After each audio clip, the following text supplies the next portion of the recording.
আসসালামু আলাইকুম। বাবা আছেন নি? আপনারা কেমন আছেন?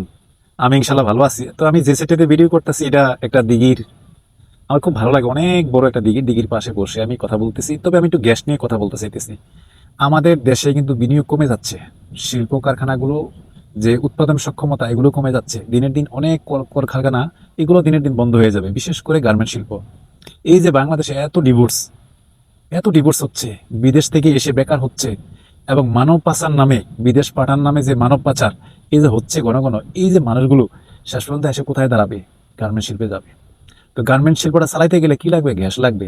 গ্যাস ছাড়া সম্ভব নয়। এখানে জেনারেটরগুলো কিসের সাহায্যে চলে? গ্যাসের সাহায্যে চলে। অনেক প্রতিষ্ঠান আছে তাদের গ্যাস চালিত বিদ্যুৎ কেন্দ্র। এই বিদ্যুৎটা তৈরি করেই আবার কি করে ওরা বিভিন্ন ধরনের উৎপাদন করে, নির্মাণ সামগ্রী তৈরি করে আমাদের আমাদের হাতের নাগালে পৌঁছায় দেয় এই শিল্প কারখানাগুলো।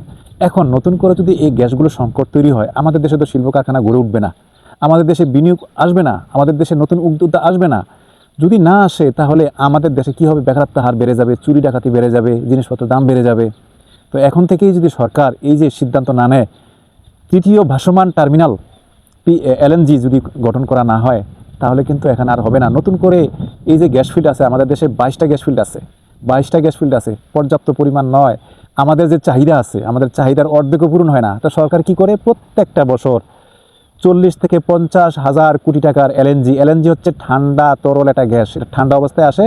এইটা এই দেশে এই টার্মিনালে এসে, এলএনজি টার্মিনালে এসে একটা আছে, দুইটা আছে আপনার কোথায়? মহেশখালীতে, কক্সবাজার। তো নতুন করে এই ভাসমান টার্মিনাল তৈরি করতে হবে, নতুন করে কূপ খনন করতে হবে।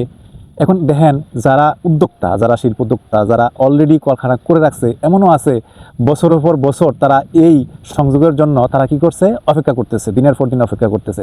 তারপরেও তাদের এই লাইন মিলতেছে না। একটাই কি? গ্যাস সংকট। তো আমাদের এই গ্যাস সংকট নিরসন করতে হলে দ্রুত সাগরে গ্যাস অনুসন্ধান করতে হবে। এটা না করলে আসলে আমাদের দেশে আবার এমনও শিল্প কলকারখানা আছে, তারা 4-5 বছর যাবার ডিমান্ড নোটের টাকাও জমা দিয়ে রাখছে, কিন্তু গ্যাস সংযোগ পাচ্ছে না। এই যে একটা অকাল, এই যে একটা অবস্থা, এই যে একটা পরিস্থিতি, এই যে এটা পরিস্থিতি, এটা তো আসলে এটা আমাদের দেশের যে বিনিয়োগটা খুব ব্যাহত হচ্ছে।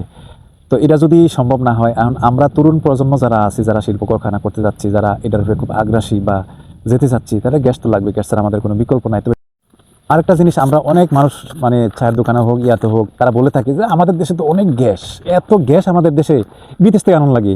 তো এই যে আমদানি করে এলএনজি আনতেছে, এই কি আপনারা দেখেন সোহে গ্যাস সমাধান হচ্ছে না? তো প্রচুর পরিমাণে গ্যাস আছে, হ্যাঁ আমরা জানি।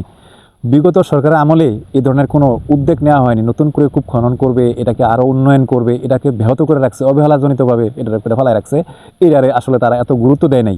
এখন এই যে সরকার আসার পরে এখন বিভিন্ন জায়গায় দুর্নীতি কমার ফলে কিন্তু আসলে অনেকেই অনেক জায়গায় করতে চাচ্ছে, কিন্তু একটাই সমস্যা, গ্যাস সমস্যা। তবে আমাদের দেশে যে প্রচুর পরিমাণে গ্যাস আছে মাটির নিচে, তেমনও কিন্তু 5 বছরে ভূখণ্ডে 30টি কূপ খনন করে বেশি একটা গ্যাস আসলে পাওয়া যায়নি। তবে স্বল্পমেয়াদে এটার সমাধানটা কি? এটা তো একটা সমাধানের প্রয়োজন আছে। আমাদের সমাধানটা কি?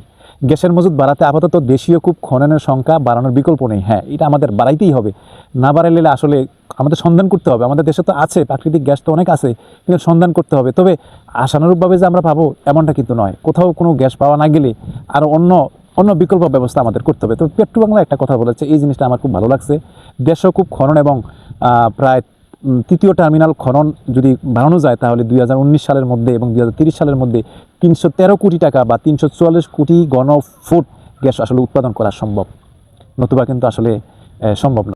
আমাদের শিল্প কারখানায় লাগে, এই কারণে বয়লার চালাতেও কিন্তু গ্যাস লাগে, বিদ্যুৎ উৎপাদন করতে গ্যাস লাগে, উচ্চ তাপমাত্রা উৎপাদন করতে গ্যাস লাগে, এবং এবং এটা তাপমাত্রা তৈরি করতেও কিন্তু গ্যাস লাগে। এইগুলো কিন্তু আমাদের গ্যাস লাগে। এদিকে কিন্তু আমাদের নজর দিতে হবে। আমরা